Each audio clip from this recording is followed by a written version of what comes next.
আগে নিজের মতো করে লাইনে দাঁড়িয়ে যে কোনো সময় বিদ্যুৎ বিল দেওয়া যেত। তাছাড়া নিজের ইচ্ছে মতো অপ্রয়োজনীয় বিদ্যুতের অপচয় করা যেত অনায়াসেই। আবার জরিমানা সহ বিদ্যুৎ বিল নিজের মতো করেই জমা করা যেত যে কোনো সময়। কিন্তু রাজ্য সরকারের প্রয়াসে এই পুরাতন ব্যবস্থাকে আধুনিকীকরণ করার লক্ষ্যে চালু করা হলো আধুনিক প্রিপেড বিদ্যুৎ পরিষেবা। এখন জনমনে প্রশ্ন হলো, এর ফলে বিদ্যুৎ গ্রাহক তথা রাজ্যবাসীর কি উপকার হয়েছে? কিভাবে এর সুযোগ সুবিধা পাওয়া যায়? সত্যি কি কোনো ফায়দা হচ্ছে আমাদের? একই পরিমাণ টাকার পরিবর্তে একবার এক এক রকম ইউনিট পাওয়া যাবে কেন? এসব বিষয় নিয়ে বিদ্যুৎ দপ্তরের বেশ কিছু কর্মীরাও অন্ধকারেই রয়েছেন, এটা প্রমাণ সাপেক্ষ। তবে এর ফলে গ্রাহকরা নিজেদের প্রিয়জনদেরকেও বর্তমান প্রিপেড বিদ্যুৎ পরিষেবা পদ্ধতি সম্বন্ধীয় সঠিক তথ্য দিতে পারছেন না কিছুতেই। তাই সকলের মনে এই পরিষেবা নিয়ে ধোঁয়াশা সৃষ্টি হয়েছে, এটা বাস্তবিক সত্য। এই প্রিপেড বিদ্যুৎ পরিষেবা নিয়ে গ্রাহকদের মনে দপ্তরের দিকে যে অভিযোগের আঙুল উঠেছে কিংবা যে সন্দেহজনক প্রশ্ন উকি দিয়েছে, এটা সত্যি। কিন্তু কিভাবে জনসাধারণ এই আধুনিক পরিষেবার ফায়দা পাচ্ছেন তার বিস্তারিত সদুত্তর খুঁজতে গিয়ে এবং সকলে যাতে এই আধুনিক বিদ্যুৎ পরিষেবা নিয়ে একটি স্পষ্ট ধারণা নিজের আপনজনদের পোষণ করতে পারেন, এর জন্য জনস্বার্থে বিদ্যুৎ আধিকারিকের তরফ থেকে বিস্তারিতভাবে তথ্য তুলে ধরা হয়েছে সাফ কথার পর্দায়।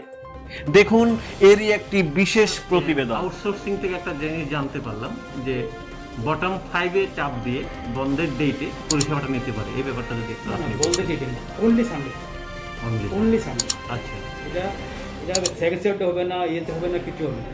যেমন এই মাসে জুন মাসে আমাদের 6টা বন্ধ আছে, 4টে হলিডে সানডে, 2টা সেকেন্ড শিফটে আর করছে অনলি ফর সানডে, শুধু সানডেতে অনলি ফর সানডে। কিভাবে নেবে এটা? এটা যদি 5টা পরে যদি ব্যালেন্স জিরো হয়ে যায়, আচ্ছা, তখন ওই কাভারটা খুলে 5 বটন টিপ দিলে তার লোনের ব্যালেন্সটা চলবে এবং সোমবার দিন 10টার মধ্যে 10টা অবধি চলবে। এরপর রিচার্জ করতে হবে, নাহলে ইয়ে হয়ে যাবে, বন্ধ হয়ে যাবে। আবার রিচার্জ করলে ওই ব্যালেন্স আপনার যত টাকা লোনে করেছেন 2 ইউনিট 5 ইউনিট 7 ইউনিট রিচার্জ করার পর ওই 7 ইউনিটটা কেটে নিয়ে যাবে। যেহেতু লোনে এটা নেওয়া হচ্ছে, সুতরাং এটা কেটে নিয়ে যাবে, ওখান থেকে ডিডাক্ট হবে। ধন্যবাদ। মাসের প্রথম দিকে একটা বলছে, ধরুন আমি কনজিউমার, মাসে 10 জানুয়ারি মাসে আমার মিটার সেট আপ হয়েছে এবং রিচার্জ করতে হবে, ঠিক আছে। প্রথম যেহেতু আমি রিচার্জ করতে আসবো, প্রত্যেক মাসে ফার্স্ট রিচার্জ এটা 1 তারিখ থেকে স্টার্ট হোক আর 30 তারিখ, আমি 1 তারিখে আসলাম বা 5 তারিখে বা 30 তারিখ, এনি টাইম এনি ডেতে আমি যদি আসি, আমার থেকে মিটার রেন্ট এবং ফিক্সড চার্জ কাটা হবে। এটা কমার্শিয়ালের জন্য আলাদা আছে, ডোমেস্টিক আলাদা এবং রুরালের জন্য আলাদা। এই জিনিসটা কেটে তারপরে ইউনিট দেওয়া হবে। নেক্সট ওই মাসে যদি আমি আবার রিচার্জ করতে আসি, তাহলে আমার স্ল্যাবটা চেঞ্জ হয়ে যায়, সেটা আগে হবে। স্ল্যাবটা ধরুন আমি 200 টাকা রিচার্জ করলাম, নর্মালি পেলাম আমি 48 ইউনিট। আমাদের স্ল্যাব কী হবে 0 থেকে 50, একটা আমি 50 ধরে নিতে পারলাম। আমি ফার্স্ট স্টেপ কমপ্লিট করে ফেলেছি। যখন আমি সেকেন্ড স্টেপে আসবো, সেকেন্ড স্টেপে আমার 50 থেকে 150, 50 প্লাস 150, তখন আমাদের রেটটা হয়ে যায় 5 টাকা 35 পয়সা করে। তার মানে কি, এটা রিচার্জটা ইউনিট আর কমে যাবে। তো ওই জায়গাতে ওই কনজিউমার 200 টাকা রিচার্জ করে, একবার 48 পাচ্ছে, একবার 41 এমন পাচ্ছে। এই জন্যই ডিফারেন্স ডিভাইড হয়ে যাচ্ছে। আবার ওই কনজিউমার যদি নেক্সট মাসে ধরে নেন, এই কনজিউমার নেক্সট মাসে আবার এসেছে, নেক্সট মাসে সেম প্রসেস অ্যাপ্লাই হবে, সেম প্রসেসটা অ্যাপ্লাই হবে। এবার আরেকটা জিনিস, অনেক কোনো কনজিউমার দেখা যায় ই রিচার্জ হলো গভর্নমেন্ট ট্যাক্স। এটা হলো আপনি যদি একটা মাসের মধ্যে 400 টাকার বেশি রিচার্জ করেন, 400 টাকার বেশি রিচার্জ করেন, তাহলে আপনার থেকে 5% ই রিচার্জ কাটা হয় ওই মাস পরের মাসে। ধরে নিন আমি জানুয়ারি মাসে 200 করে 400 600 টাকা রিচার্জ করলাম, 200 3 600 টাকা।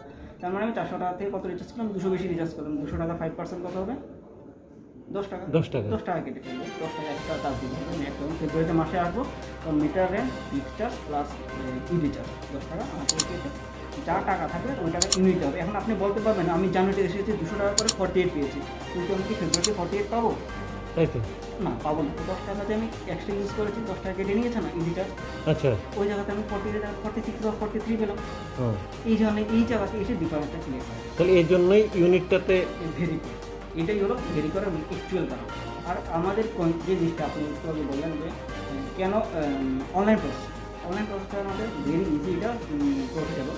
জিনিসটা হলো গিয়ে আপনি হঠাৎ করে রাত্রে ধরেন 7টার মধ্যে কারেন্ট চলে গেছে, আপনি ঘরে ছিলেন না, কাজ করেন, তো দেখুন হতে পারে বিজি লাইফ, 7টার মধ্যে কারেন্ট চলে গেছে, তখন আমাদের কী করবে, কী হবে, আমাদের যে নিউ প্রসেসটা চালু হয়েছে এটা আপনার অনলাইনে রিচার্জ করে, এটা যে সিস্টেমে রিচার্জ করা হয় বলতে আমাদের সম্পূর্ণ এটা টিএসসিসিএল সাইটে সম্পূর্ণ দেওয়া আছে। এবং জিনিসটা আমি আবার বলছি, আমাদের নর্মালি টিএসসিসিএল সাইটে যেতে হবে এবং প্রিপেড রিচার্জ দিয়ে একটা অপশান আছে, এখানে ক্লিক করে কনজিউমার নাম্বার দিতে হবে, কনজিউমার নাম্বার দিয়ে অটোমেটিক প্রসেসে অ্যামাউন্ট দিতে হবে, অটোমেটিক প্রসেসে রিচার্জ করতে হবে। এই জিনিসটা প্রত্যেক সাবমিশনে লিস্ট আউট করা আছে। গ্রাহকরা কি নিজেদের থেকে এই সাইটে ঢুকতে পারবেন? নিজের থেকেই সাইটে একটু অ্যাড্রেসটা বলবেন? টিসিসি অনলি টিএসসিসি আমাদের যে কর্পোরেট, এটা লিখলেই চলে, এটা লিখলে প্রথম যে লিঙ্কটা আসবে এখানে ক্লিক করলেই অটোমেটিক্যালি প্রিপেড মিটার রিচার্জ লেখা আছে, আচ্ছা, এখানেই আপনি রিচার্জটা করতে পারেন। তাছাড়া যদি প্রবলেম হয় আমাদের প্রত্যেক সাবডিভিশনের বাইরে ডেমো বলতে কীভাবে করবে এই জিনিসটা দেওয়া আছে, আচ্ছা, এটা বাইরে দেখতে পারেন। তো এটার প্রসেসটা হলো আবার ম্যানুয়ালি চলে আসে, এই জিনিসটা করলে আবার ম্যানুয়ালি চলে আসে, কারণ এখানে কার্ডটা টাচ করে আসে না, এবং কতটুকু কনজিউমার কতটুকু ইউজ করেছে বা কতটুকু ইউজ করেনি এই জিনিসটা তার রিড করতে পারে না। তার মানে কি, ওই কনজিউমার যদি রাত্রিবেলা 300 টাকা রিচার্জ করে 300 টাকার ইউনিট দিয়ে দেবে, না ফিক্স চার্জ কাটবে, না মিটার রেন্ট কাটবে, না ইডি চার্জ কাটবে, কিচ্ছু কাটবে না, 300 টাকার ইউনিট দিয়ে দেবে, ঠিক আছে। তাতে এখন নতুন পরিষেবায়, বিদ্যুৎ নতুন পরিষেবায় গ্রাহকরা কেমন সুবিধা পাবে মনে হচ্ছে? প্রথম তো আমি গ্রাহক, কারণ আমার বাড়িতে বিল্ডিংতে যখন ইনস্টল হয়েছে এর বহুত আগে আমার বাড়িতে হয়ে গেছে। তা আমার সুবিধা হচ্ছে কেমন আমি বলি, আমার বাড়িতে প্রথমে মানে নর্মালি 900 থেকে 1000 টাকা বিল আসতো। কেন আসতো? দেখতাম আমার মা ফ্যান 2 ঘরে ফ্যান চলে, কিন্তু মা বাইরে মিসইউজ। এখন মাকে বলছি যে বাড়ির সামনে যে স্ট্রিট লাইট জ্বলছে সেটা জ্বলবে, কিন্তু ঘরে বাতি জ্বলবে না, আগে জ্বলতো এখন জ্বলবে না যদি না পারে। একদম পাওয়ার যেটাই লাগবে তুমি এটা ইউজ করো, আগে করবে না। এতে মার কী হয়েছে, আমার বাড়ির কনজাম্পশনটা অনেক কমে গেছে।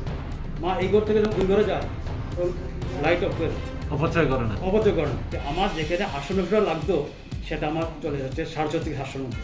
তো কনজিউমার যদি আমার যদি এরকম হতে পারে, নিশ্চয়ই অনেক সচেতন কনজিউমার আছে, তারা যদি এরকম করে তারা তো ফাইন্যান্সিয়ালি তারা সেভ হবে, এটা একটা সুবিধা। আচ্ছা, কারণ আগে তো আমরা দিনে চলছে তো চলছে, কিন্তু এখন একটু সবাই তো ফাইন্যান্সিয়ালি তো সবাই একটু সচেতন হওয়ার দরকার। তো এইভাবে করলে সব কনজিউমারের কিছুটা ফাইন্যান্সিয়ালি সুবিধা হবে। এর ফলে বিদ্যুৎ কনজাম্পশনটা অনেকটাই সেভ। আমার অনেক সেভ হয়েছে, আমি আমাকে দিয়ে বলছি, আমার অনেক সেভ হয়েছে, মাসে অন্তত 150 থেকে 200 টাকা আমার সেভ।